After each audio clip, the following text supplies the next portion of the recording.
This is the Italian cast on for 2x2 rib. You may have seen different versions of how to do this cast on, but I'm going to show you my favorite way to do it, which is using 2 ends of yarn. I've got 2 ends of Purl Soho's Plain Air. I have my number 4 needle, which is 2 sizes smaller than the needle that I am using for the body of my garment. And I'm going to take both of these ends and hold them together. And just like in a regular Italian cast on, I need to leave a long tail.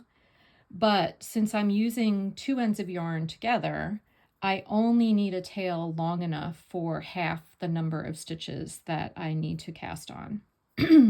So if you need 100 stitches, I only need a tail long enough for 50. Because each one of these yarns is going to create 2 stitches at the same time. So I'm going to get my slip knot here, place it on the needle in my right hand. And my slip knot represents 2 purl stitches already. So in order to create 2 knit stitches, which is what I need next if I'm doing 2x2 rib, I'm going to bring my needle underneath the yarn on my thumb, over the yarn on my finger, and just let them cross and twist on each other. And you'll see that that creates what looks to be a knit stitch. Now I need a set of purls, so I'm going to do the opposite. I'm going to grab from the back, go under the back, under the front, and let them twist. Now I need knit, so I'm going to do what I did before. Repeat that motion. Another set of purls. One more set of knits. And I want to end on a purl for this purpose here. And if I just did the same motion that I did before, it would just untwist on itself. So in order to secure that, I'm going to switch to doing a alternate long tail cast on, which means I'm grabbing it from the back, bringing around to the front and pulling that through. And that makes sure that my stitches are secure and I can let go and they're not going to just unravel. Now that I've got those stitches cast on, I can cut one of these yarns because I don't need it anymore.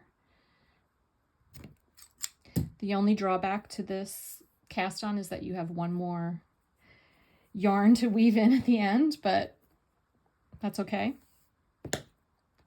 And my cast on really isn't done until I do my second row of casting, which I guess technically you could say it's your first row of knitting, but I like to think of it as my second row of casting on because my cast on isn't really complete.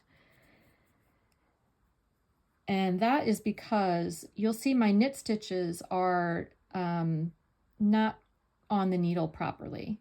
In order to get them into the correct orientation, I am going to knit them through the back loop. And I'm going to knit 2. Now my purl stitches are fine. I can just purl as I normally would. Purl 2, and I'll come to knits again, so I'm going to go through the back loop.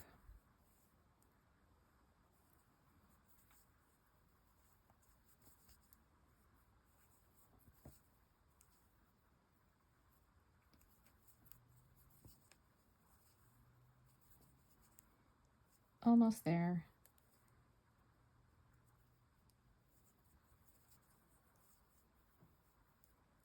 And you're just going to keep going across, alternating your knits and purls.